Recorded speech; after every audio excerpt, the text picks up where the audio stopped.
Hello mga kabayans, what's up? This is Mr. Rio once again. So sa last video ko mga idol, pinag-usapan po natin yung napahiya si Hontivirus sa mga real talk na answer ni Tatay Dig sa kanyang mga question.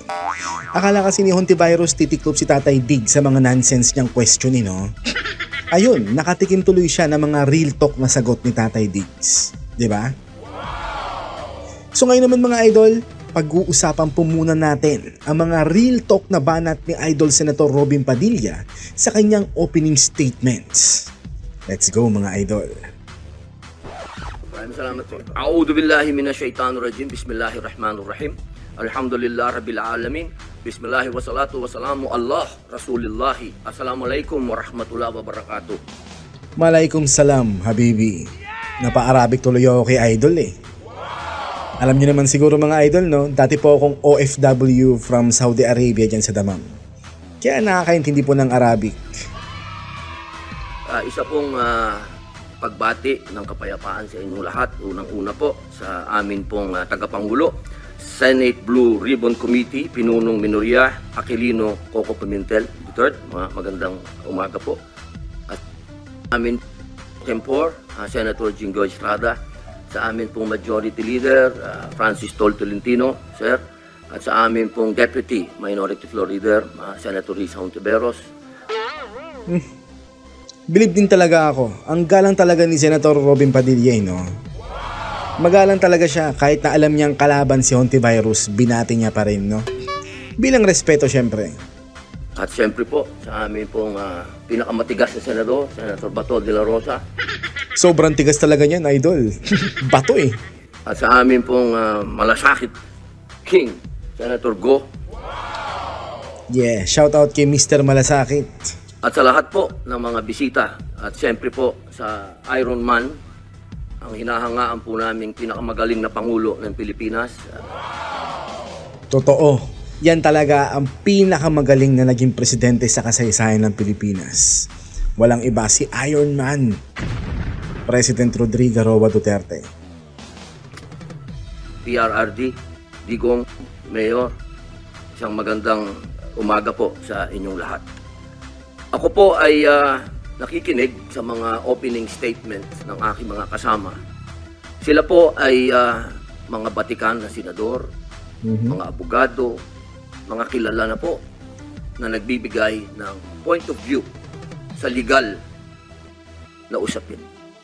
Ang akin pong pahayag ay naratibo ng isang convicted criminal.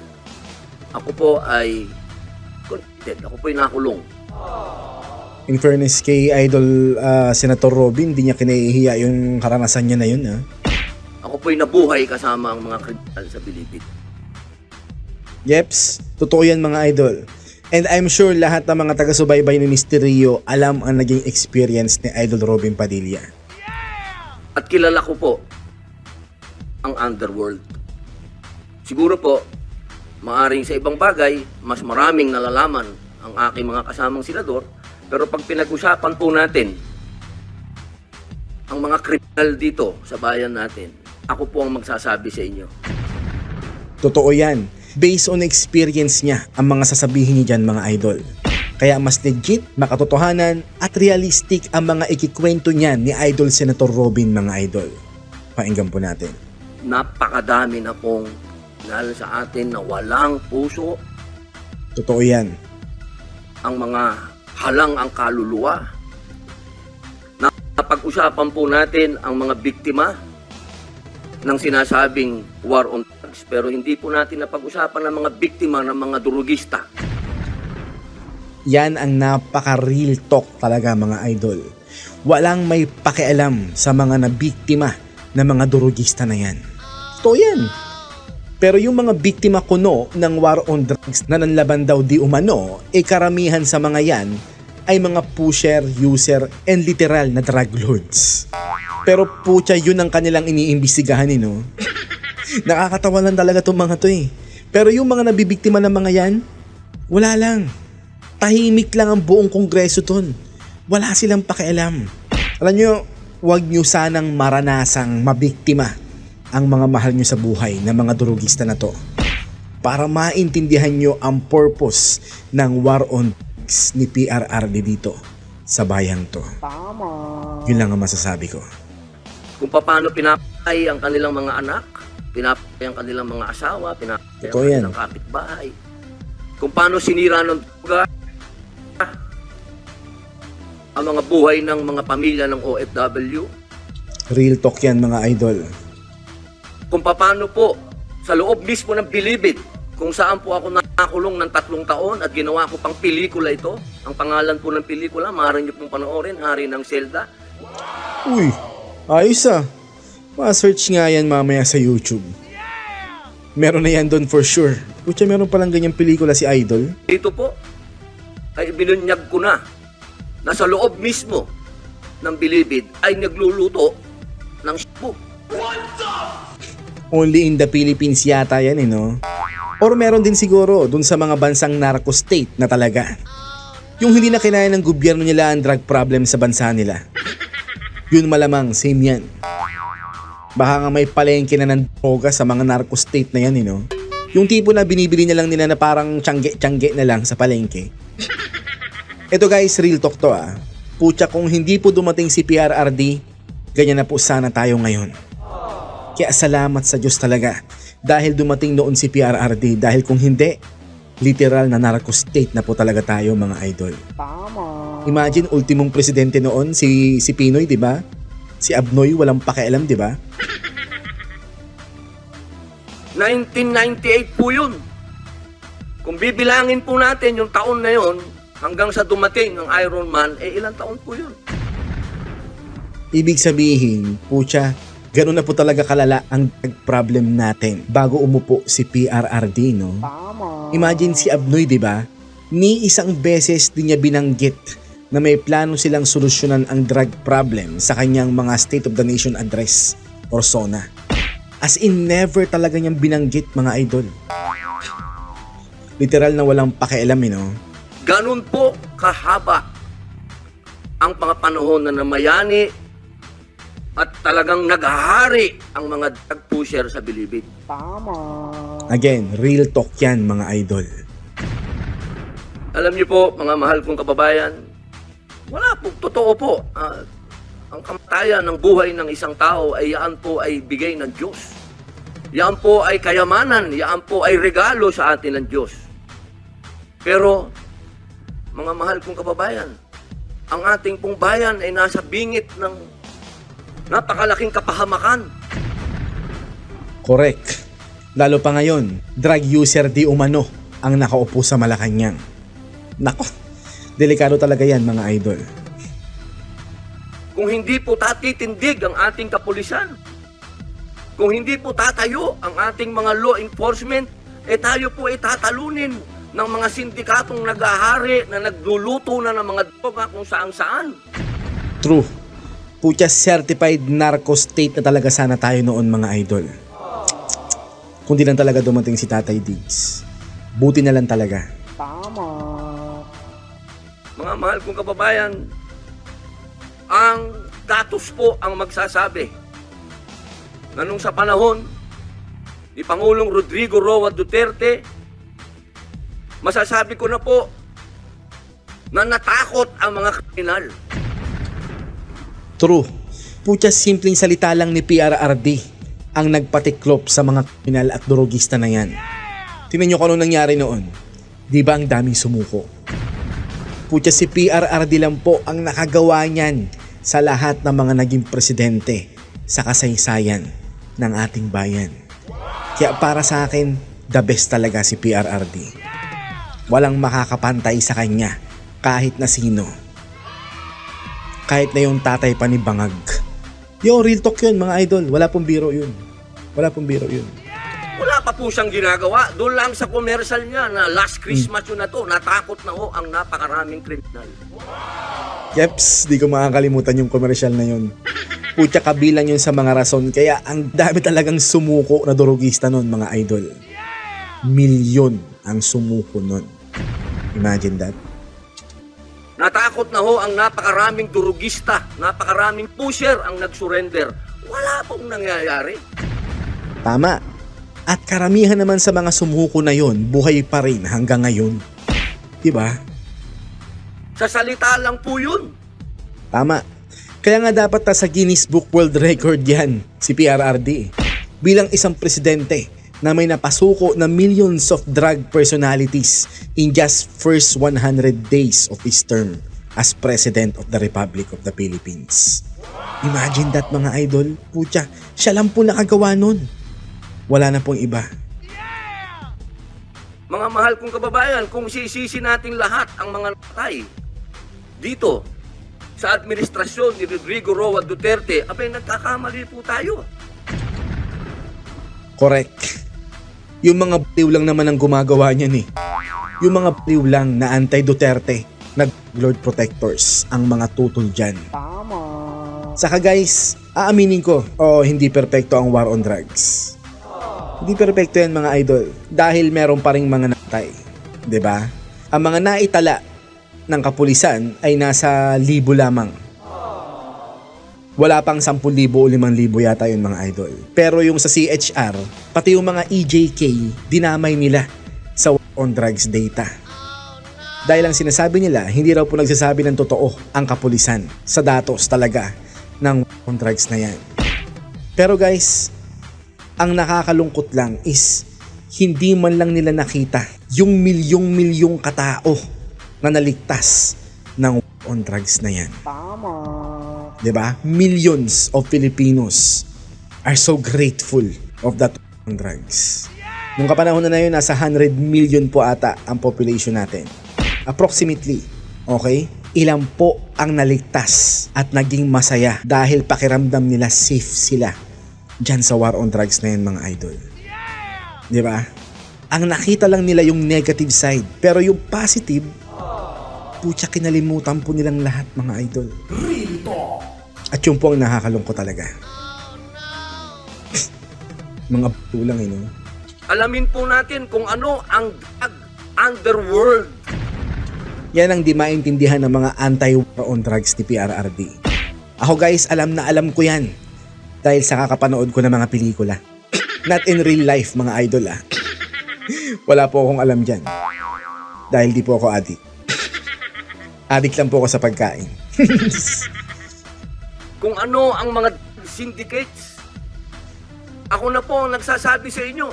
Regular na po ito tuwing magpapalit ang administrasyon, naglilinis ang mga sindikato. Oof.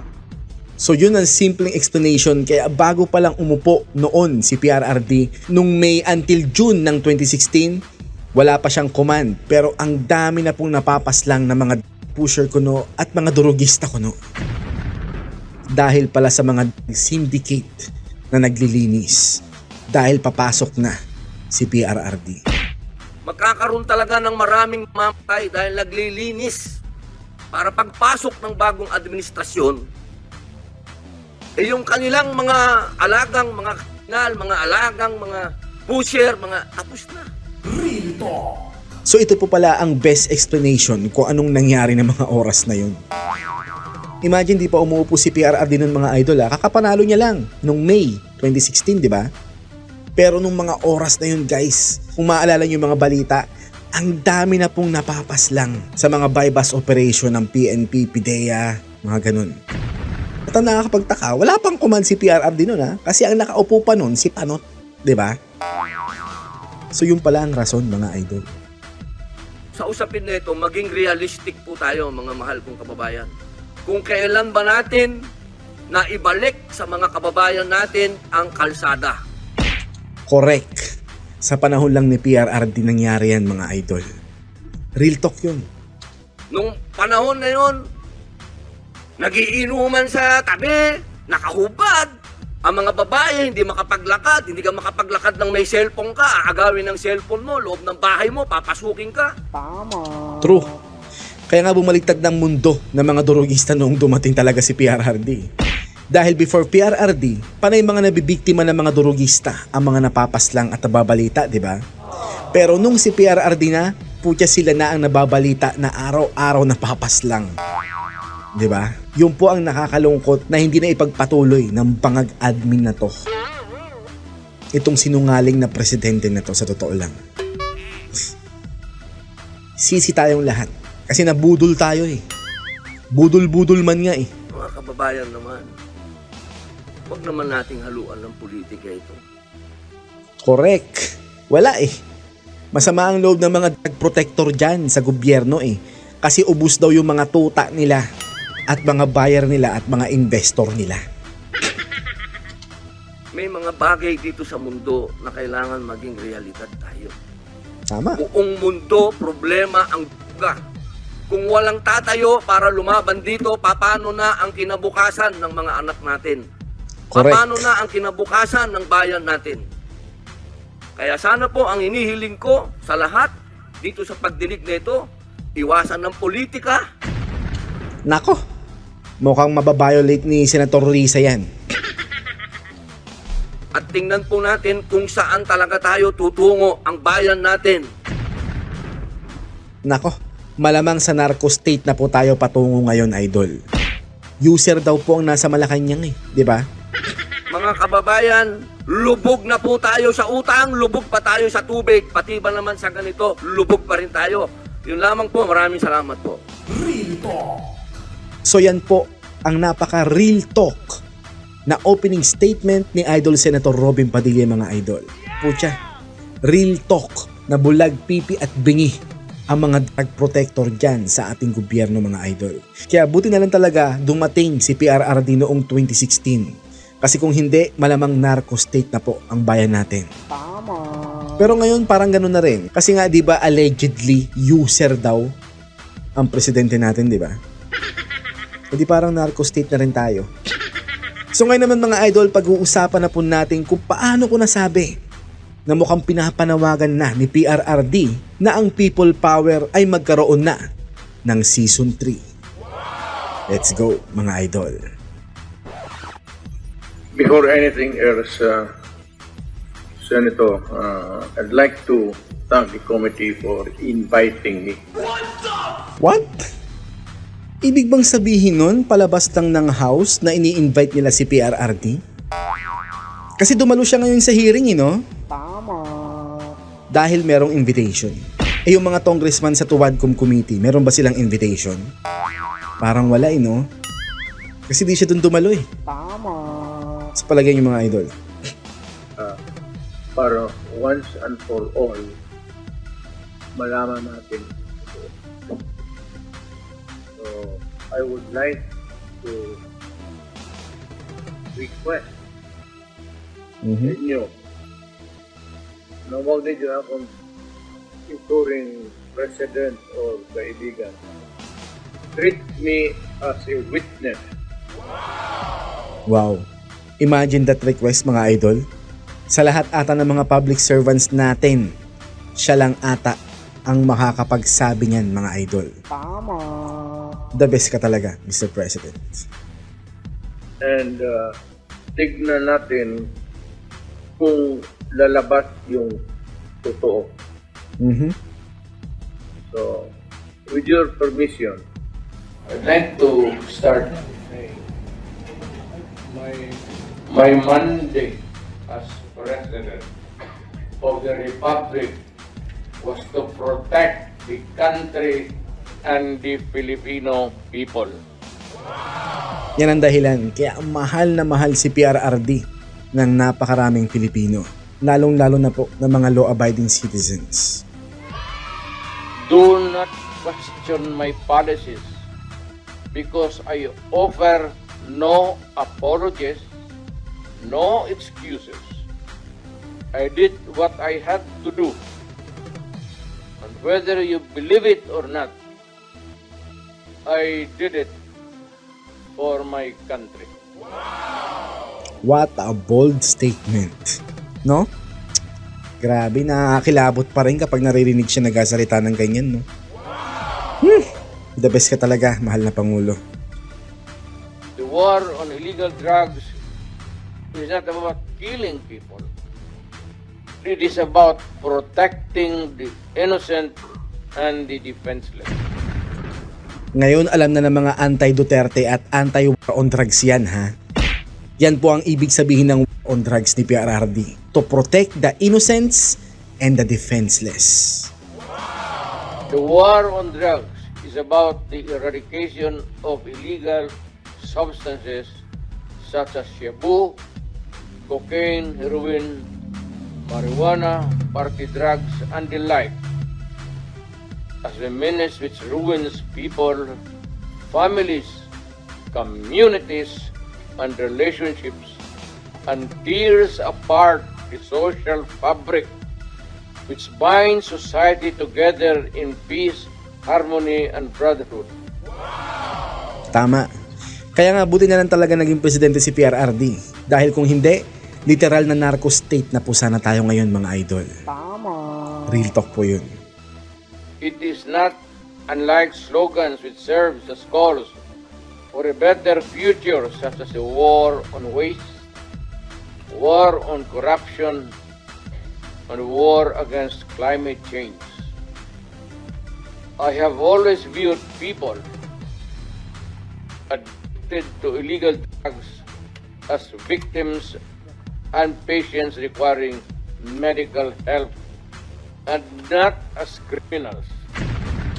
Nako, mukhang hindi matatanggap ng CHR yan sa mga anti-Duterte sigurado. Di po nila tanggap ang statement na yan kasi nga iba ang pinoportray ng mainstream media kay PRRD, no? Mas ini-emphasize ng media ang mga negative sides ni PRRD. Tama. Gaya ng pagmumura at yung nagsasabi siya na patayin niya yung mga kanal, di ba? Pero hindi yung totoong hangarin niya sa war on drugs. At kung anong tingin ni PRRD sa mga users na sumuko, di ba? Doon sa mga nanlaban, syempre ibang usapan na yan. Nanlaban dapat ang talagang unahan ng pulis yan. Di ba? That is why when the war on drugs slogan came into being, coined first as a message to the people of Davao City to stay away from illegal drugs, but at the same time, I had a drug rehabilitation facility constructed in Davao City, a city government expense. O di ba? Puja, constructing a rehabilitation facility in Davao is the proof of PRRD na hindi kinal agad ang tingin niya sa mga users, kundi mga biktima ng addiction. Di ba? Kaso syempre, hindi po i-accept ng mga anti-Dutertes ang mga statements na ganyan. Lalong-lalo na syempre yung mga supporter ni Bangag. User di umano Kaya galit pa rin talaga sila kay PRRD sigurado. Manned by Davao City government doctors, psychiatrists, nurses, and health workers, among others, to look after the complete rehabilitation of those addicted to illegal. I believe then, and I still believe now, that rehabilitation and not fear of death or incarceration to be the key to the return of the addicted individuals back to the mainstream of a just and forgiving society. Tama. But no mistake about it. I hate drugs.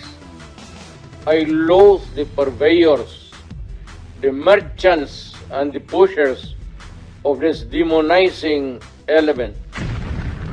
True. Pero iba pa rin po talaga ang pinapakita ng mainstream media. Tama. Sadyang negative side niya lang po talaga para magmukhang masama siyang presidente. Siyempre. Mga sinaulo, di ba? I have not failed to emphasize this from the very day of the campaign when I ran for the presidency in 2016. This was my covenant with the Filipinos who believed in me. True. Kaya nga believe na believe ang mga Pilipino noon kay PRRD. Until now. Kasi he walked the talk, mga idol. Ginawa niya po talaga yung pinangako niya during campaign pa lang before election 2016. Diba? And to this day, most still agree with what in government have achieved. At yung mga nagawa niya po sa war on drugs, ang greatest achievement ni PRRD, mga idol. Wala pong nagawa niya sa war on drugs, kundi siya lang. Tama. sa kasaysayan ng mga naging presidente sa Pilipinas. Siya lang po nakagawa niya. It is unfortunate that drug-related crimes are on the rise again. Wala eh. Bangag ang presidente.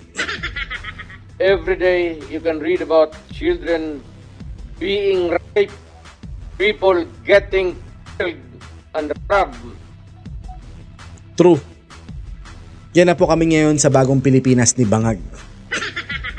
And just recently, a drug den was raided within the Malacañang complex. Imagine no, sa Malacañang complex pa na raid ang isang drug den. What the F, di ba? Dapat chinek ng PIDEA yun. Baka mamaya tagaluto pala ni Bangag yung na-raid nila. Mayari sila kay Bangag, di ba? This clearly manifests that the purveyors of this menace are back in business.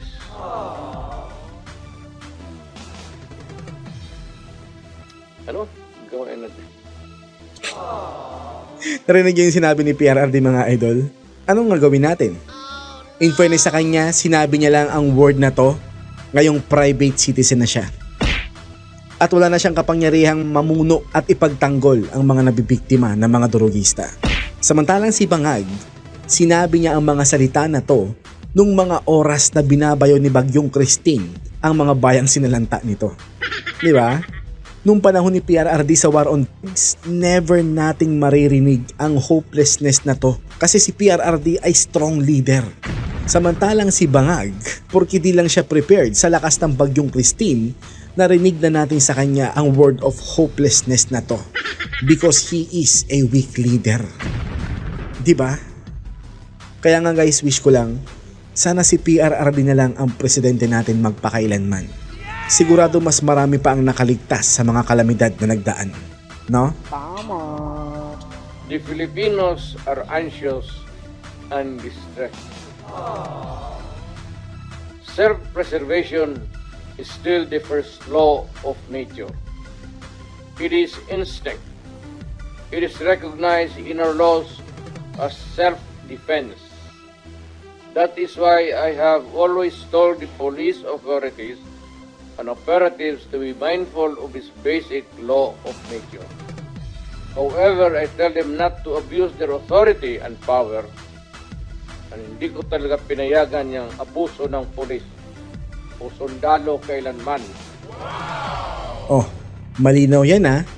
Baka sabihin na naman ng mga anti-Duterte dyan, siya ang nag-uutos na umabuso ang ibang mapang-abusong pulis ha. Malinaw na never naging kabilang sa policy ni PRRD ang abuse in power. Kaya hindi katanggap-tanggap yung mga sinasabi ng mga anti-Duterte noong pa na inutusan niya daw na umabuso ang mga kapulisan sa war on drugs. Imagine that, di ba? Sa buong buhay ko, and as mayor for so many years, and as president, in the guise of protecting themselves. But when your very life is placed at risk, and it can be snuffed out in a matter of seconds, then and only then must you act accordingly. Tama. Alangan naman kasi magpauna ang kapulisan natin sa mga inaarestong nanlaban na kriminal, di ba? Malinaw din po sa instruction ni PRRD yan na when the police feel that their life is in danger, take a necessary action to protect themselves at huwag magpapauna sa mga inaaresto nilang durugista o kriminal. Di ba? Repel the aggression only in self-defense. Tama. Kapag nasa sitwasyon ka na yon, you can consider talaga na self-defense yan. Mas pipiliin na natin ang mga kriminal, ang matsugi, kesa naman yung mga kapulisan na nagpapatupad lamang ng batas. Tama. Di ba? Alam mo, matagal ako nagturo sa aming bayan sa Police Academy. When I was a prosecutor, to augment my income noon na bago akong nagturo ako sa police. ang sinabi ko talaga sa kanila, when you are arresting a criminal, you are not supposed to request him to surrender. Correct. Di pwedeng yung pulis pa ang makikiusap ha. Dapat yung inaaresto dapat ang sumunod. Pag nanlaban, itumba. Di ba ganun lang yun? Rather, you have to overcome the resistance. Tama. However, pag ayaw, it's the duty of the police is to overcome the resistance kung ayaw mag-surrender. Tama. At kung may baril,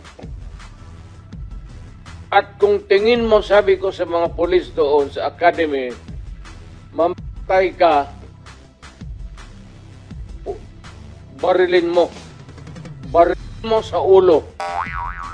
Para sa akin mga idol, okay yung turo ni PRRD. One less criminal yun mga idol. Hindi nabawasan ng sakit sa ulo sa inyong lugar, di ba? Ganun lang yun. Siyempre, pag kinulong pa ang mga ihan, putya palalamunin pa yan ng mga pulis at ng gobyerno, di ba? So mas okay nga talaga naman laban na lang sila. Para bawas kriminal sa mundo, di ba? Patid mo, at least one less criminal in the community. Correct. Yun ang utos ko.